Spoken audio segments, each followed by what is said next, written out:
Okay, so picture this, you're a scientist, right? And you're carefully digging through these layers of Earth's history, like a detective searching for clues. A geological detective. I like it. Right. And as you're digging, you suddenly unearth something incredible, like a marker of a huge shift, a sign that the planet entered a whole new phase. We're talking about a new epoch in Earth's timeline. Exactly. The Anthropocene, the age of humans, right. But what if, and this is where things get really interesting, what if we've got the main culprit behind this planetary change all wrong?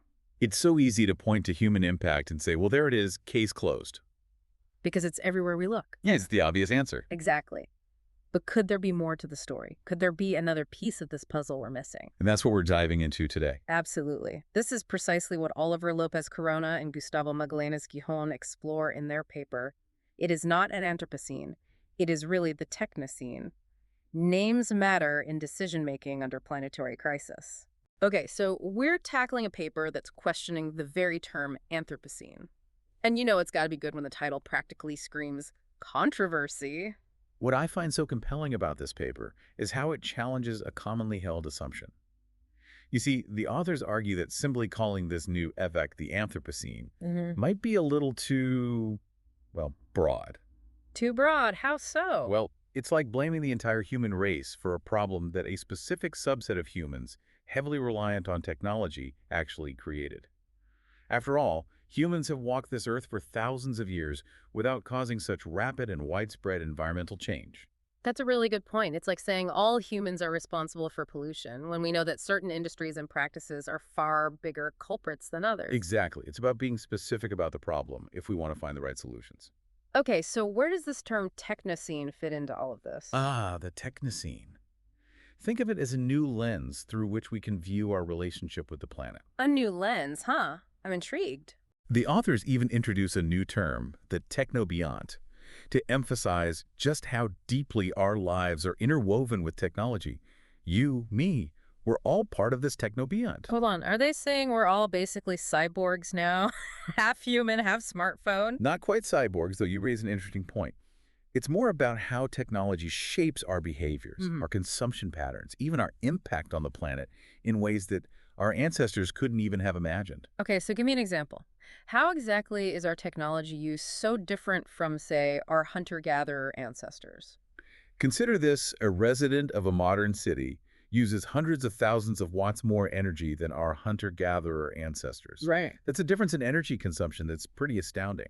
It really highlights the scale of our technological footprint. You know, now that you mention it, even something as simple as like ordering food online involves a whole chain of technology. Oh, absolutely. I mean, there's the app on my phone, the electricity powering the servers, the delivery vehicle that brings the food right to my door. And you haven't even mentioned the technology involved in growing the food, processing it, packaging it. Whoa, it's like a whole hidden world. Precisely.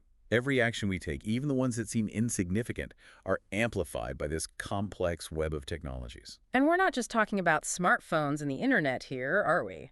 The paper also looks at those large-scale technologies that are quite literally reshaping the planet. Absolutely. They argue that the Technocene marks a turning point where human influence on the environment has become so profound that it rivals natural forces. Wow, rivals natural forces. That's a bold statement. Give me an example. Take, for instance, hydraulic engineering. We're talking dams, irrigation systems, all these technologies that are literally rerouting rivers and transforming landscapes. Yeah, humans have been doing that for a long time, haven't we? We have. But the paper points out that humans now represent the third stage in the biosphere engineering of rivers. The third stage. Who are the other two? Well, first, you had oxygenic photosynthesis, which completely changed how rivers functioned. Then came the development of vascular plants, which again transformed river systems. And now it's us. Exactly. We're up there with the forces that shaped life as we know it. Wow. I mean, those other two examples, those were pretty big deals for the planet. So to say that we're at that level now, that's something. It really is. And while those technologies have been around for a while, the scale and intensity of our impact have increased dramatically in recent decades. So it's not just about using tools, but the types of tools and the sheer magnitude at which we're wielding them. Right. That's what sets the Technocene apart. You've hit the nail on the head. We've gone from diverting small streams to damming mighty rivers, from clearing patches of land to transforming entire ecosystems. So it's not about demonizing technology altogether. I mean, let's be real, we're not all going back to living in caves anytime soon. Definitely not. But it's about recognizing that our technologies, as amazing as they can be, also have profound and often unintended consequences. Precisely. The authors aren't advocating for a complete rejection of technology. Instead, it's about approaching technology with a bit more, shall we say, caution. Okay, caution. I like it. So, recognizing the Technocene isn't about placing blame, but understanding the true forces at play behind our current planetary situation. Exactly. So, if we're going to talk about approaching technology with caution, what does that actually look like in practice? Give me some concrete examples. Well, the authors suggest applying what's known as the precautionary principle. The precautionary principle. Now you've got my attention. Tell me more. So, the precautionary principle, break that down for me. What is it and how does it play into this whole Technocene idea? Well, at its core, the precautionary principle basically says that we should be really cautious when we're dealing with technologies that could have widespread, like irreversible consequences, especially when we don't fully understand the risks involved. So, it's kind of like if you're not sure if something's safe to eat, you probably wouldn't just eat a whole plate of it, right? You might want to be a little cautious, see what happens. Precisely. You wouldn't just assume it's fine and hope for the best, especially when the stakes are high. Yeah, and in this case, the stakes are about as high as they get. We're talking about the future of our planet.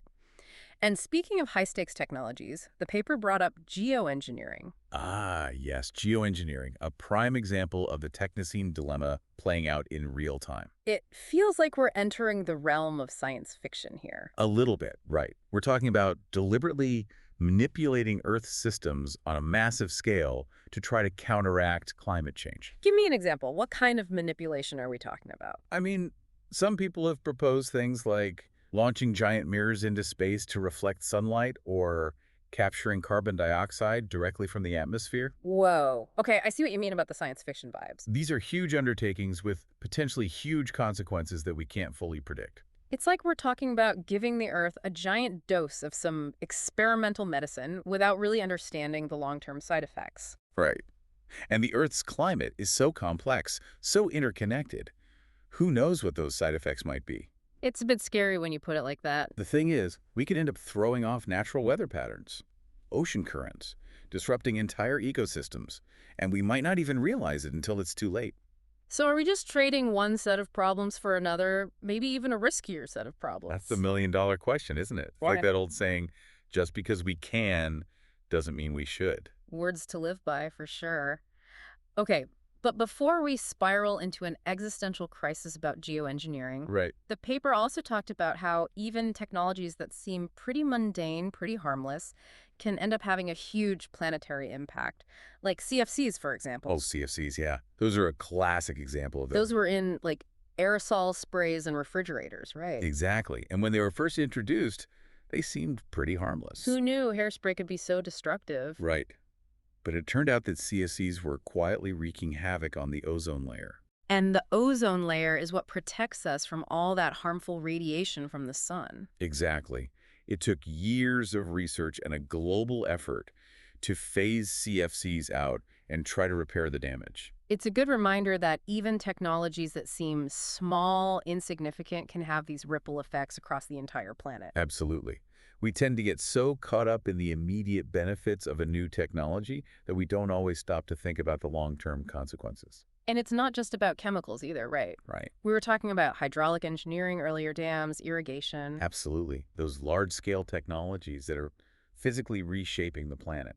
And while those technologies have been around for centuries, the paper pointed out that the sheer scale and intensity of our dams and irrigation systems today, it's just unprecedented. It really is. We're talking about altering the course of nature. And I think that's where the Technocene concept comes in, right? Exactly. It's not just that we're using tools, it's how we're using them, Yeah. the scale at which we're impacting the planet, and recognizing that is crucial. Absolutely.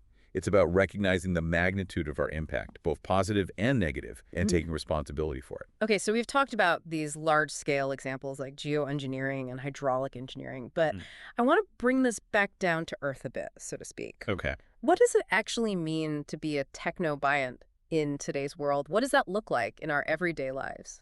That's a great question.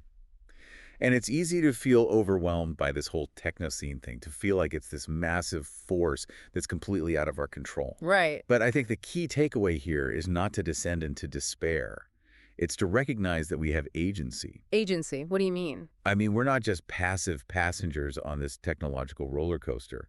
We have the power to make choices that shape the trajectory of the technocene. So you're saying we're not just along for the ride, we're actually helping to steer. Precisely. Every time we choose to buy a product, support a company, even just click on a link, we're casting a vote for a particular future. It's about asking ourselves, does this new gadget spark joy?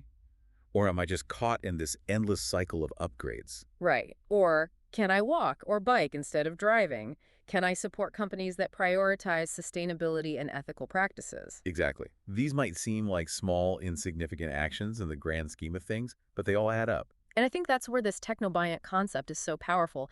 It reminds us that we're not just these isolated individuals making isolated choices. Right. We're all interconnected, both with each other and with the technologies we create. And our choices, however small, have the potential to ripple outward and influence not just our own lives, but the entire technological ecosystem. Absolutely. It's about shifting our mindset from passive consumers to active participants in shaping the future of technology. It's kind of empowering, though, when you think about it. Like, even our individual choices can actually have a ripple effect. It is. Yeah. But it also makes you realize the weight of responsibility that comes with being a technobiont. Totally. We're not just picking a product or service, we're literally shaping the fabric of the techno scene. No pressure. Well, and that's where the conversation becomes even more interesting, I think, because it shifts from just trying to avoid the bad consequences to actually proactively shaping a better future. I like where you're going with this. So instead of just playing defense, we can actually play offense. Exactly. It's about asking ourselves, okay, we have all these powerful tools at our disposal, all this incredible technology. What do we want to do with it? What kind of world do we actually want to create? It's a big question. And honestly, it's easy to get so caught up in the day-to-day, just trying to keep up with our tech-filled lives, that we don't often stop to think about the bigger picture. You're right, but that's what's so important about this paper. It pushes us to think beyond convenience and efficiency and ask ourselves, what really matters? What do we value? And it's not just about the environment either, right? Right. It's bigger than that. Yeah. The authors argue that thinking in terms of the technocene encourages us to consider the social implications, the political implications, even the philosophical implications of our technological choices. Okay, so break those down for me. What kind of questions should we be asking ourselves? Well, for example, are we creating a world where technology serves humanity? Or are we accidentally creating a world where humans become subservient to technology?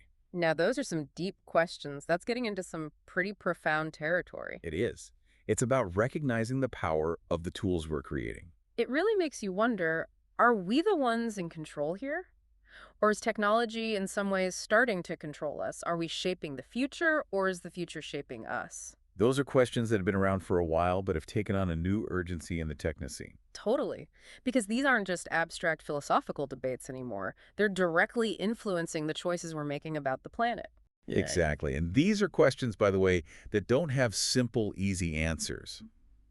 But they're questions that we have to grapple with, especially as we're navigating this new geological epoch that we've created. It's a lot to think about, but I think that's a good place to wrap things up for today.